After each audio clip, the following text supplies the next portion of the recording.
Pagi itu, dua pria bertubuh kekar berdiri di depan rumah tua milik Chang Iwan. Mereka mengetuk pintu keras-keras, berulang kali. Tak lama, seorang wanita paruh baya membuka pintu. Namanya Lee Hasuk. Dengan nada pasrah, ia mengaku sebagai ibu Giwan dan mengatakan bahwa putranya tak ada di rumah. Aku tahu kalian datang untuk menagih utang, katanya lembut. Tapi tak ada yang bisa kuberikan. Kalau kalian mau, bawa aku saja. Kedua pria itu saling berpandangan.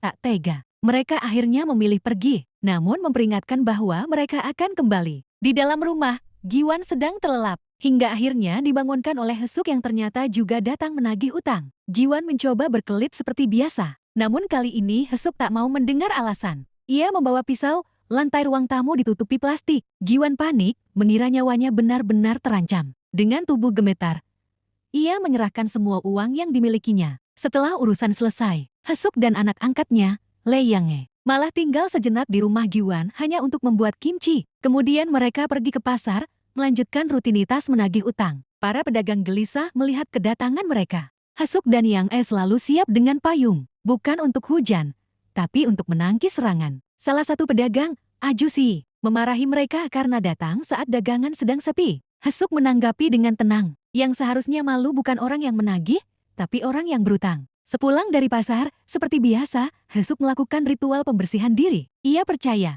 segala energi buruk dari luar tak boleh dibawa masuk ke dalam rumahnya. Di sana, suaminya, Nakjun, yang sudah lama lumpuh akibat kecelakaan di masa muda, menyambutnya dengan cinta. Mereka makan bersama. Hesuk menyiapkan mie kacang merah dan kimchi kesukaan suaminya. Di antara senda gurau kecil mereka, Nakjun berpura-pura tidur agar bisa menghindari obatnya. Aku tak mau minum obat itu lagi, katanya. Obat ini tak akan membuatku berjalan kembali. Hasuk tak pernah merasa lelah merawat Nakjun. Baginya, ini bukan beban. Bahkan saat mengingat kecelakaan suaminya, ia berkata dalam hati, anggap saja ini lelucon panjang. Seperti yang dulu ia buat. Keesokan harinya, Hasuk mendatangi rumah seorang nasabah yang baru saja meninggal. Ia tetap menagih utang pada anak almarhum. Tangis dan kemarahan menyambutnya. Namun Hasuk tetap teguh. Dia tahu risikonya. Bagi Hasuk, prinsip adalah segalanya. Doamu agar aku masuk neraka mungkin akan terkabul, gumamnya dalam hati saat berjalan pulang. Ia pun bertanya kepada Yange, menurutmu, ada surga dan neraka? Kalau ada, kau pasti masuk surga, jawab Yange. Karena kau menyelamatkan hidupku. Ternyata, dulu ayah Yange adalah nasabah Hasuk yang tak mampu membayar. Sebagai gantinya, ia menyerahkan anaknya pada Hasuk. Sejak itu, mereka hidup bersama seperti ibu dan anak.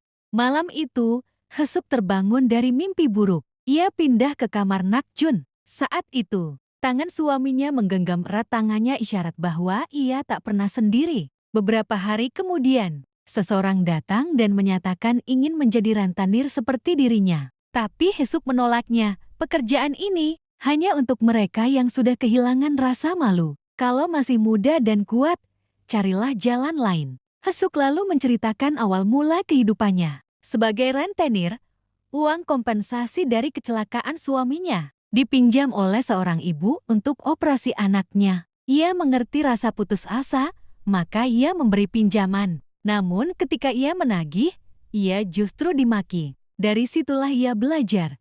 Kebaikan tak selalu dibalas. Kini, satu-satunya hal yang ditakutinya adalah meninggalkan suaminya lebih dulu. Karena Nakjun adalah satu-satunya orang yang membuat dunia terasa ringan. Suatu hari, ia membawa bunga trompat menjalar dan meletakkannya di kamar Nakjun. Suaminya tersenyum, memujinya. Kau lebih cantik sekarang dibanding saat usiamu 20-an. Namun musim berganti dan ketakutan Hasuk menjadi kenyataan. Nakjun pergi lebih dulu. Hasuk kembali bekerja.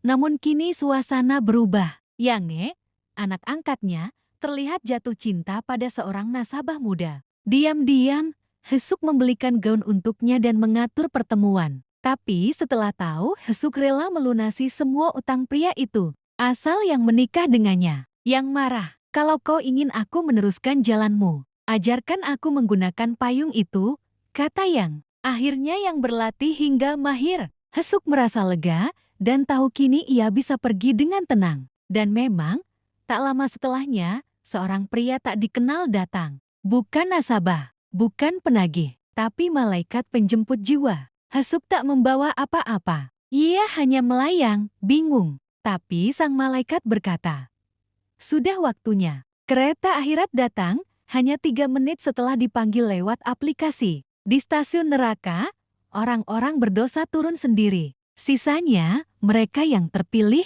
menuju surga. Sebelum masuk, mereka harus menjawab 2 pertanyaan. Pertama, apakah ingin hidup bersama orang yang dicintai? Tapi jika satu di surga dan satu di neraka, itu mustahil. Begitu diberitahu bahwa Nakjun ada di surga dan memilih hidup bersamanya, Hesuk menjawab, "Ya, aku ingin bersamanya." Pertanyaan kedua, apakah ingin kembali ke usia 25? Hesuk tersenyum, mengingat perkataan suaminya. Tidak, biarkan aku tetap di usia ke-80 karena dia mencintaiku di usia ini. Malaikat terdiam. Tak banyak wanita yang memilih tetap tua di surga. Akhirnya, Hesuk dikirim ke alamat tempat tinggal Nakjun. Di sana, ia melihat sebuah rumah dengan nama mereka berdua terukir di depan pintu. Saat bel ditekan, seorang pria muda keluar. Ya, Nakjun memilih untuk kembali muda. Dan kini, mereka berdiri berhadapan. 2 cinta dari 2 usia berbeda. Saling menatap.